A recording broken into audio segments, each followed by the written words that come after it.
Ladies and gentlemen, welcome to a new episode of the FinTech Hunting Podcast. We have a fantastic guest for you today. She's an industry thought leader, a FinTech innovator, an AI enthusiast, and more than anything, she is a dear friend. Please help me welcome back to the show, Ruth Lee, President and Executive Business Consultant at Big Think. Ruth, welcome to the show. Thank you so much for having me, Michael. It's always so fun to be back.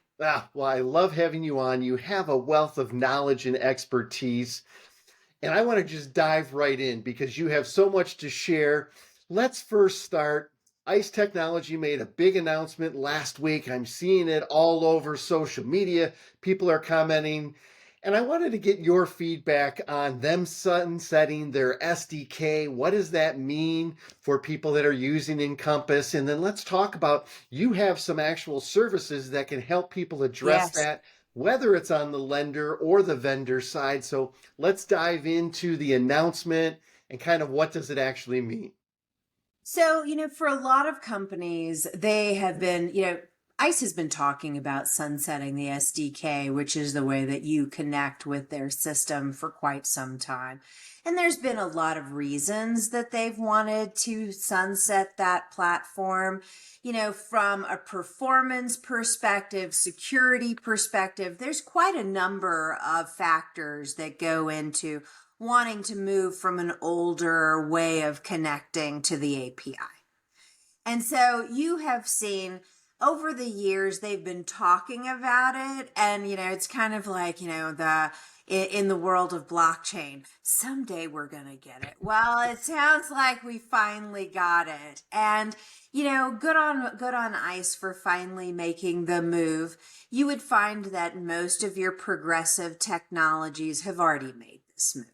They've done the whole piece because it is going to take some lift. I mean, it's not as though you can unwind what was there. And some of these companies, they have like 15-year-old SDK platforms, and unwinding it is not going to be easy. The scuttlebutt is they're going to be able to pay to play, and that there will still be some pay to play. I don't have that, I don't know that for a fact, but the scuttlebutt is that they're not going to shut down whole companies that, maybe the developer who put this together many years ago is gone, and unwinding it is like, picking the pepper out of soup. Well, so let's dive in, because it impacts vendors just as much as it does some lenders, right? Because there's vendors who have that SDK that you're using for 20, 50, 100, 250 customers. What are they going to do, and what are some of the approaches that you would take to help them along the way? I'd love to say that it's something that I could unpack in a very short period of time. In talking with Jackie Finelli, our automation architect, she's won a lot of awards using Encompass. And, she wouldn't say this out loud, but I'll say it, which is, quite often when people on the inside are looking for an answer, people will call her because she's done so much work in unpacking. The reality is that what we're offering clients, and, I don't want to turn this into an advertorial, but share the service that you have. This service that we have is we'll come in, we're going to look at the APIs that you have, how many, which ones, the ones that you don't know about, the ones that you're not aware are actually keeping all of these pieces together. And then we will come in and create a roadmap for you. We can't actually do the development work because, we don't have the ability to develop in 90 different languages, etc. But what we can do is, and this is an adjunct to our Encompass mentorship, but what we can do is come in and really guide people through the unwinding of this piece. It is not something that is going to take days and days. It is not even going to take weeks and weeks. On most cases, this will take months.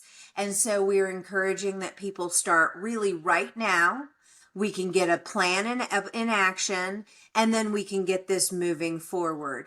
such that rather than automatically paying the freight for the older system with ICE, which, I mean, if I don't know that they're going to do that, I suspect that they're going to do it. But rather than doing that, you might be able to have a consultant come in and then really fix getting your system back on track. So when they get their system back on track, what are some of the advantages, whether it's on the lender side, on the vendor side, to really not using the SDK anymore and really going to a more modern integration? Talk to me, what does that look like? So the modern integration, I mean, anytime you have, the older one, they're not going to support it anymore. Right. That always causes a bit of trouble when things break and you have a connector that is not supported anymore. You can anticipate that it is going to be it's just going to be harder. You're going to be on an older platform and it's just like being on, server 2003. Right. Or You're hoping it works. an old phone that has 10 versions behind, and then you're wondering why the new apps and everything else don't run on it. Maybe that's Right. something that everyone can relate to. And then with the ability to move forward, I mean, there's two primary things. Quite often people are very upset about Encompass and how long it takes, the little spinny wheel and things like that. Most often that isn't really Encompass core. That is all of the bells and whistles and connectors that you have hanging off of it that's pushing data here and pulling it back here and pushing it over there and pulling it back over there and trying to orchestrate it on what is inarguably an older platform. I mean, Encompass has come out and said, use the web. Right. Use the web. And they're not joking. I mean, you can choose to use the older platform, at least for a short period of time, but what you're going to see is huge performance degradation. And, so in moving towards Encompass Web, you're really going to start to see some very explosive performance enhancements, which I know everybody is going to be happy with. When I speak and have conversations with people who are using Encompass, they don't seem to have, they decouple the fact that there is a core platform from the fact that they have run all kinds of automations and other things around it. And you have dozens, sometimes hundreds of people contacting and connecting with that, throwing back and forth connectors. And it's just it's not as dynamic as it should be. And I think that you'll start to see a lot of companies, especially smaller companies, see significant performance enhancements. I love it. So let's talk a little bit on the vendor side. What do vendors need to be aware of, and why would they reach out for, what you guys are doing as it relates to this service? Why do they have to really be on top of this as well? Well, I mean, I think that as you are looking at understanding, how these pieces really work together, as a vendor, I mean, this is the way that they connect to the world. This is the way they connect to the ecosystem of Encompass. And so, to maintain the same type of connection, I mean, I think that it will be there through the EPC, through the Partner Connect, and you're going to have those pieces. But as you're really moving towards the API, it's going to create cleaner and easier. Now, the other side of that, which is something that's hugely important for most of our bankers, is going to be info security. And, really having the ability, because using the best in class protocols is only in your best effort and only in your best interest. And doing this, you're going to see significantly better performance from an info security perspective. Well, Ruth, you make so many good points, and ICE is doing everyone a favor, even though there's going to be a little bit of pain and there's going to be some pushing the boulder up the hill. They've been telling people about this for a while, but I think the fact that you're going to have better security, you're going to have a more streamlined approach, you're going to pick up efficiencies by going to this. It is a win-win-win all the way around if people do it right and if people set themselves up to succeed. God bless you. God bless you. So it's critical that people start really unpacking this and finding out what do they need to do. And I think that's one of the services that you can provide. And I think it's a perfect lead in to something I am super excited about. You talk about, as a consultant, the services and bringing awareness and really help setting people up to succeed with the sunset of the SDK. And you and I have had numerous discussions on AI. And AI is not going away. It's not going anywhere. People need to embrace AI, but a lot of companies, whether it's on the vendor side or the lender side, aren't quite prepared, or they don't know what it means, or they think it's, oh, I can use chat and I can create a little content. It's so much different than that. So talk to me about why we're rolling out, and you and I are I partnering know. together. I couldn't be more excited about that, but talk about why we're rolling out an AI assessment and how you think we can help, whether it's on the vendor or the lender side, people make sure that they're ready and doing AI the right way. Well, I don't mean to be, I guess over the last few months, I have seen and experienced there's been a lot of AI talk. And my challenge with the AI talk is it's one of the same reasons that you can tell when people write an article using AI. It's all very generic. You're going to transform and you're going to revolutionize and you're going to 12, that's the one I love. As soon as I see 12, I'm like, okay, red flag. I know AI So wrote that. you can almost feel it coming through the pores of whatever the person or the article is talking about. And at the end of the day, Michael, you and I have been talking about having a real approach, offering people within our industry an AI readiness assessment. We come in, we look at your tech stack, we go through, and we really let you know this is what's going to help you, and this is not going to help you. This is going to be a great solution for you, and this might be something in another 2 to 3 years. Ideally, what we're doing is helping you really understand what is feasible, what is functional, and what has the most likely choice for user adoption, rather than you going in and, it almost feels like right now we have AI Tourette's. AI, I can solve it with AI. And when in reality, Shiny object.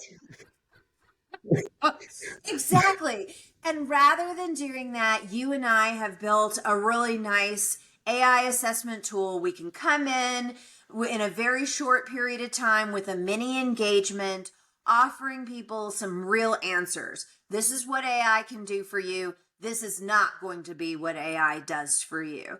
And really allowing both the tech vendors as well as lenders, especially the smaller lenders who may not have a lot of support, may not have a very big tech team.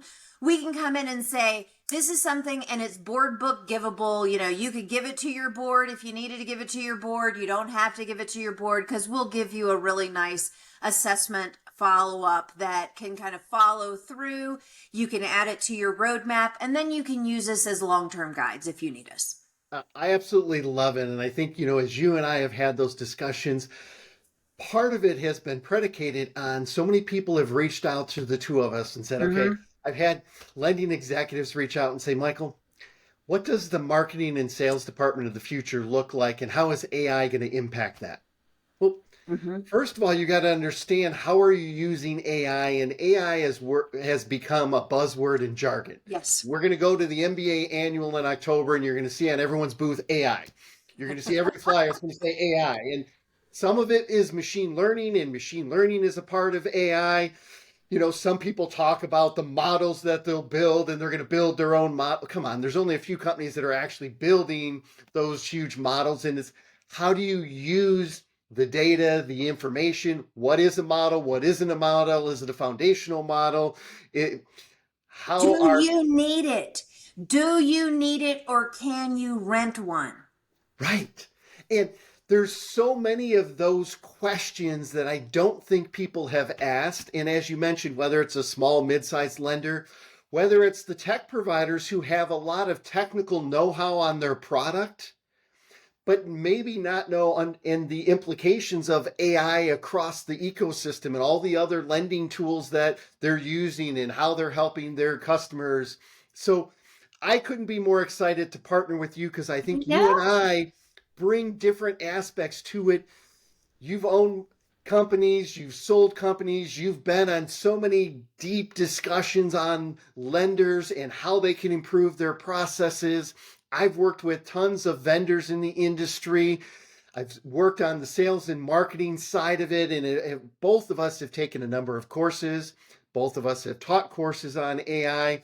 And I love how you mentioned before, don't really want to say expert because AI is evolving so quickly. We're enthusiasts. We're people that are very passionate about it. But more than anything, we want to help lenders and vendors in the space do AI and do AI correctly. One of the other aspects that I know you're writing a piece on, you have a white paper that you're working on or a case study. It's not just the technology and the buzzwords, but how do we do this right and how do we do it ethically, right? So there's not biases. So we're aware of hallucinations. So we don't bring in past lending biases and just put it into a new technology and model and make those things even worse. Talk to me a little bit about that. I think that we would be making the same mistake that is a 2008 mistake that we've seen over the years, which is allowing other people to police and to document us. Because right now we have an opportunity, introducing ethical and explainable AI isn't the hardest thing in the world. And just for your listeners to understand, the CFPB, FHFA, all of these local regulatory kind of hiccups that are happening right now.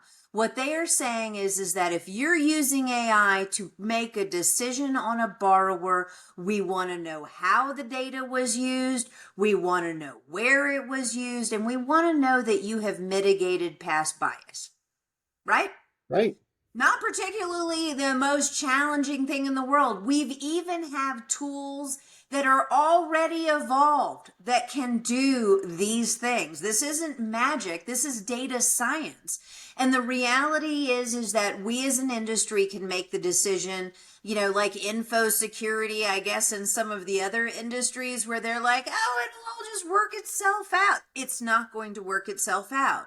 And so one of the areas that is a huge focus for yourself and for myself is really making sure that as we are talking with companies about investing in AI, it's making sure that they are working with partners who have very clear explainable AI, who are approaching ethical AI as it's a part of their DNA. It's not an adjunct, a little thing that they add on. It's not a bullet point in their press brief.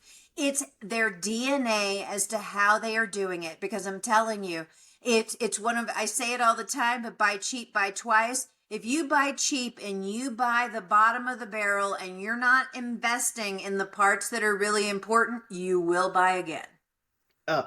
I couldn't agree more. I'm giving an AI presentation next week at an event.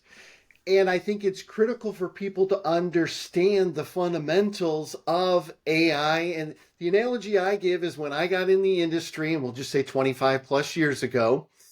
Minutes and minutes. A lot of the discussions that were going on right then and there, the internet was only given to executives at the company that I was working for. Mm-hmm. There was a lot of fear. Well, we can't give everyone access. I mean, it will expose our data. They'll just sit around on the internet and screw around all day and they'll be watching videos. Which some did. And I'm hearing a lot of those same arguments with AI. And I think you and I both agree that we can't put our head in the sand and just hope in a few years AI will work itself out. And we also can't just start saying AI is the magic button, shiny object, and it's going to cure everything. We have to do it strategically. We have to do it ethically. And hopefully what we bring to market with this assessment is getting people started off on the right footing of understanding the benefits and the risks that are involved. And really, what is AI? there's some people that are using machine learning and doing it very effectively. They don't need to use an AI model. It's part of the whole process, but understanding those things is going to be critical. Ruth, you and I can continue to talk about this. We're going to share a lot more about this coming up in the next week or so.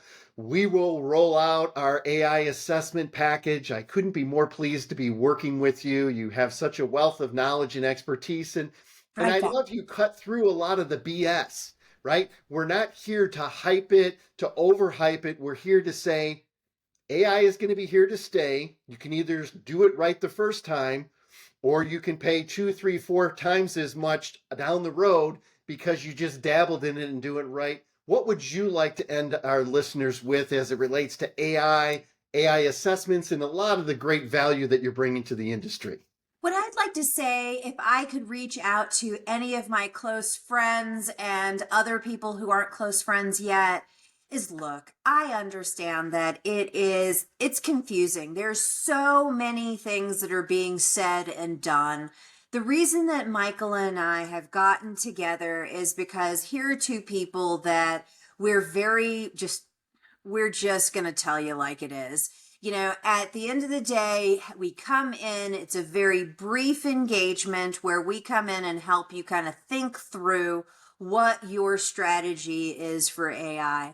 And whether it's us or having someone else just come in with real information, not that they read a bunch of bumper stickers about AI and it's efficient and it's going to transform and you're going to change. This is about really understanding the mortgage process, secondary and sales, and getting in and really having a very clear-headed conversation about your investment dollar and what ROI is going to look like. I mean, because at the end of the day, if you're not getting ROI, you're not really investing in the right option. You might have wanted to go for something that was entirely different, like an actual assistant rather than virtual assistants. So that's what I would offer, which is come and talk with us. We'll give you a few hours. It's really a very tailored, they're filling up quick. It's really a very important thing I think people are doing for their business. I love it. Ruth, you guys have great packages on the Encompass SDK. We're rolling out the AI assessment. If people want to find out more, how can they get a hold of you and your team? I'll put on how they can get a hold of us and our assessment, but what's the best way they can get a hold of you at Big Think? So best way, if you want to get us via email, is info@getbigthink.com. But you can just go to our website, getbigthink.com. There's a booking link.